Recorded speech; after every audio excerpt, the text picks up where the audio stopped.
Hello दोस्तों, तो कैसे हैं आप सब लोग। मैं हूं शोएब और उम्मीद करता हूं कि आप सभी खैरियत से होंगे और हमारी वीडियो एंजॉय कर रहे होंगे। आज हम मार्वल यूनिवर्स की 5वीं instalment Captain America the First Avenger की कंप्लीट स्टोरी को एक्सप्लेन करने वाले हैं। आगे बढ़ने से पहले अगर आपको हमारी वीडियोस पसंद आ रही हैं तो लाइक और सब्सक्राइब बटन को दबाकर अपने प्यार का इजहार जरूर करें। तो चलें मूवी की कहानी की तरफ चलते हैं। मूवी के शुरू में हम देखते हैं कि आर्कटिक में बर्फ के नीचे एक बहुत बड़ा शिप देखा गया है। फिर हम कुछ लोगों को देखते हैं जो इस जहाज की तरफ आकर इन्वेस्टिगेट करने लगते हैं। उसके बाद एक स्पेशलिस्ट साइंटिस्ट की टीम आती है जो बर्फ को खोदकर इस शिप के अंदर जाती है। उन्हें इस जहाज में एक शील्ड मिलती है जो कि कैप्टन अमेरिका की शील्ड है। लेकिन ये शील्ड इस जहाज में कहां से आई और ये जहाज कहां से और कब आया, ये सब हमें आगे जाकर मूवी में पता चलेगा।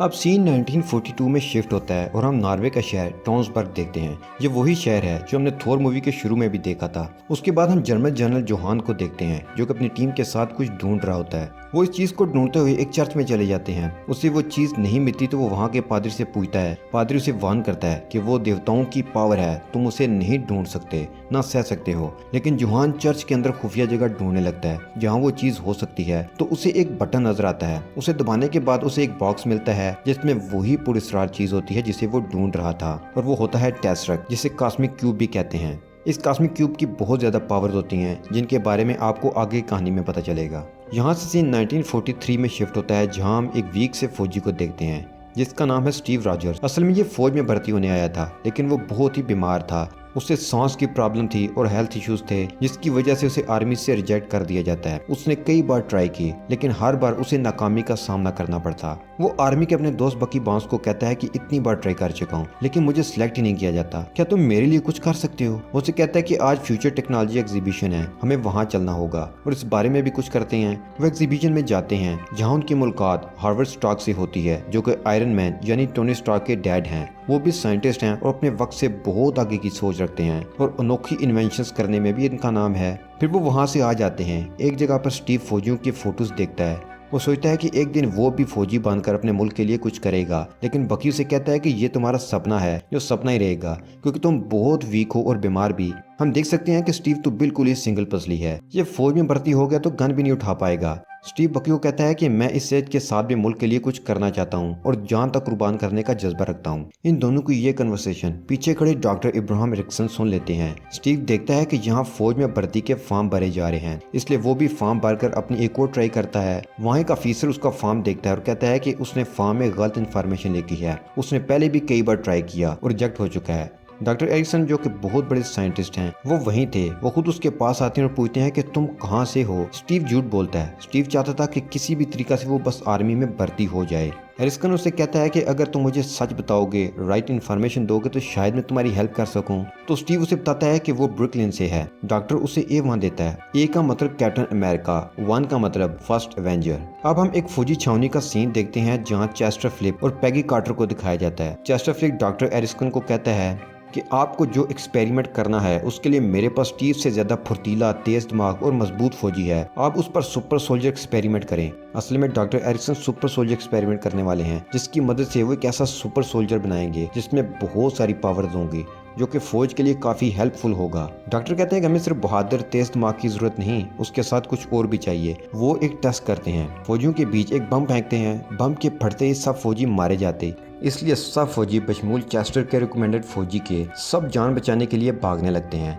लेकिन स्टीव रॉजर बम पर जंप करके सबको बचाने की कोशिश करता है, यानी कि वो अपनी जान कुर्बान करके बाकी फौजियों को बचाता है। यहाँ से चेस्टर को समझ आ जाती है डॉक्टर ने स्टीव का इंतखाब क्यों किया, क्योंकि उसका जज्बा बहुत था और वो किसी भी हद तक जा सकता था। खैर वो बम नकली था और स्टीव बच जाता है और डॉक्टर एरिक्सन उसे बताते हैं कि स्पेशल एक्सपेरिमेंट के लिए तैयार रहो। अब सीन शिफ्ट होता है यूरोप में जहाँ रेड स्कल जोहान अपने एक साथी साइंटिस्ट की मदद से टेसरक्ट पर एक्सपेरिमेंट कर रहा होता है। वो टेसरक्ट की पावर को अपने खास मकसद के लिए यूज करना चाहता था। वो चाहता था कि वो उसकी पावर्स को यूज करते हुए अपने जहाजों को इतनी पावर दे कि उनके जहाज जब उड़े तो 5-6 दिन तक फ्लाई कर सकें और उनका फ्यूल खत्म ही ना हो। इससे वो ज्यादा टारगेट को निशाना बना सकेंगे और नाकाबिले शिकस्त हो जाएंगे। साइंटिस्ट एरेंजोला ऐसी मशीन बनाने में कामयाब हो जाते हैं जो टेसरक्ट की पावर को यूज कर सके। अब रेड स्केल की आर्मी बहुत ही मजबूत होने वाली थी जो कि दुनिया के लिए खतरा थी। अब स्टीव रॉजर्स पैगी के साथ ब्रुकलिन में आता है जहाँ वो मशीन मशीन है जिसकी मदद से उसे सुपर सोल्जर बनाया जाना था। ये मशीन हार्वर्ड स्टार्क ने बनाई थी और जो सीरम स्टीव की बॉडी में डाला जाना था वो डॉक्टर एरिस्टन ने बनाया था। एक्सपेरिमेंट शुरू किया जाता है। स्टीव को सीरम लगाकर मशीन में डाला जाता है। जब मशीन 70% तक जाती है तो वहाँ शॉर्ट सर्किट होने लगते हैं। ऐसा लगता है कि एक्सपेरिमेंट बिगड़ गया है और जल्द यहाँ आग लग जाएगी। स्टीव भी अंदर मारा जाएगा।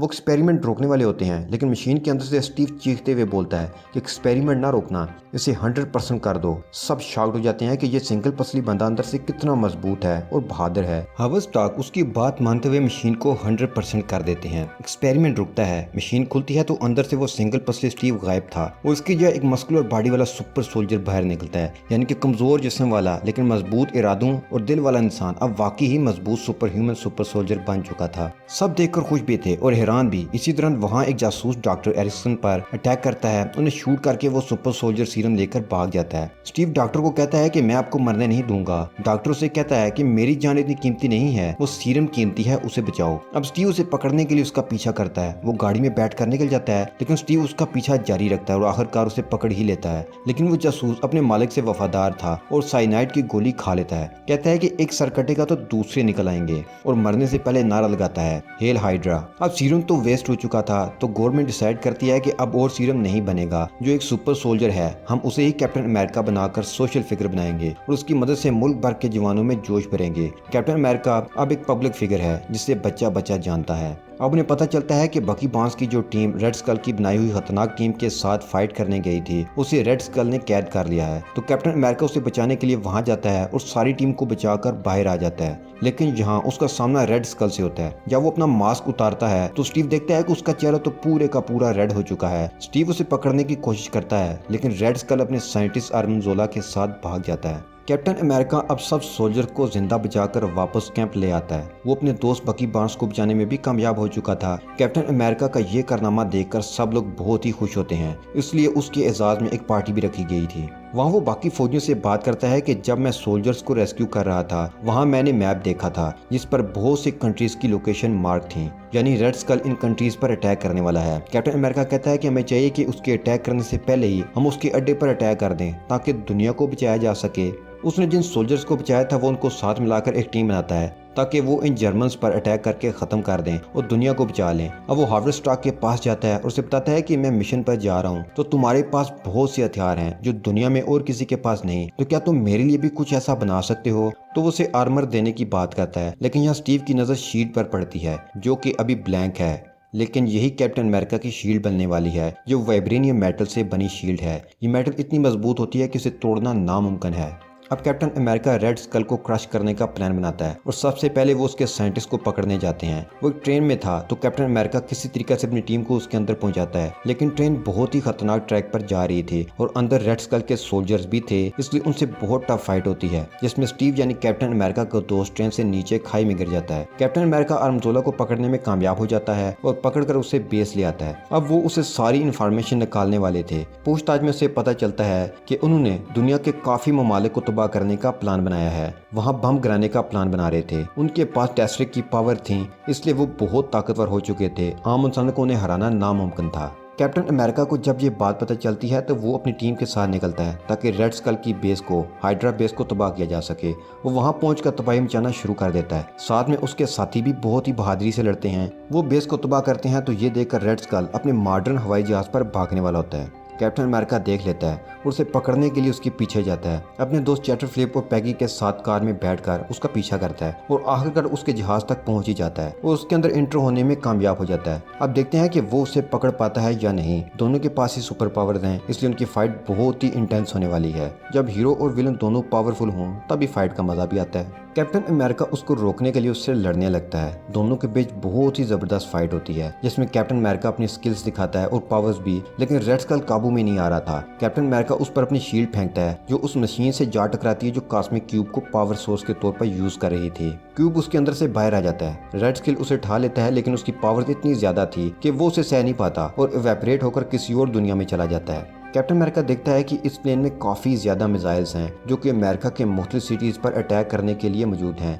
कैप्टन अमेरिका अब उसे रोक नहीं सकता था, इसलिए वाहिद हल यही था कि उस प्लेन को क्रैश करवा दिया जाए। वो अपनी गर्लफ्रेंड पैगी को फ़ोन करके ये सब बताता है और कहता है कि मुझे अगर अमेरिका और बाकी दुनिया को इससे बचाना है तो प्लेन को आर्कटिक में कहीं क्रैश करवाना होगा, यानी अब हमारा जुदा होने का वक्त आ चुका है। ये सुनकर पैगी दुखी हो जाती है और रोने लगती है, लेकिन उसके अलावा और कोई चारा भी नहीं था, तो कैप्टन अमेरिका प्लेन को आर्कटिक में ले जाकर एक वीरान जगह पर क्रैश कर देता है। अब काफी अर्सा गुजर चुका है और बाकी लोग कैप्टन अमेरिका की तलाश जारी रखते हैं। एक दिन हार्वर्ड स्टार्क को समुद्र के अंदर से टेसरिक मिल जाता है। वो समझ जाता है कि अगर टेसरिक इस जगह से मिला है तो कैप्टन अमेरिका भी यहीं कहीं होगा। फिर उन्हें आर्कटिक में प्लेन मिल जाता है जिसमें कैप्टन अमेरिका भी था। वो उसे वहां से लेकर शील्ड फैसिलिटी में आ जाते हैं और उसे वापस जगाने लगते हैं, लेकिन वो नहीं जाग पाता। जब स्टीव की आंख खुलती है तो वो देखता है कि अभी 1940s का ही जमाना चल रहा है। हालांकि ऐसा नहीं था, स्टीव 70 ईयर्स के बाद सोता हुआ जागा था। वो आज के ज़माने में जागा था। ये शील्ड का बेस था। जब वो उठता है तो एक मैच की कमेंट्री रेडियो पर चल रही होती है। जब वो गौर करता है तो उसे याद आता है कि इस मैच में तो मैं खुद स्टेडियम में मौजूद था,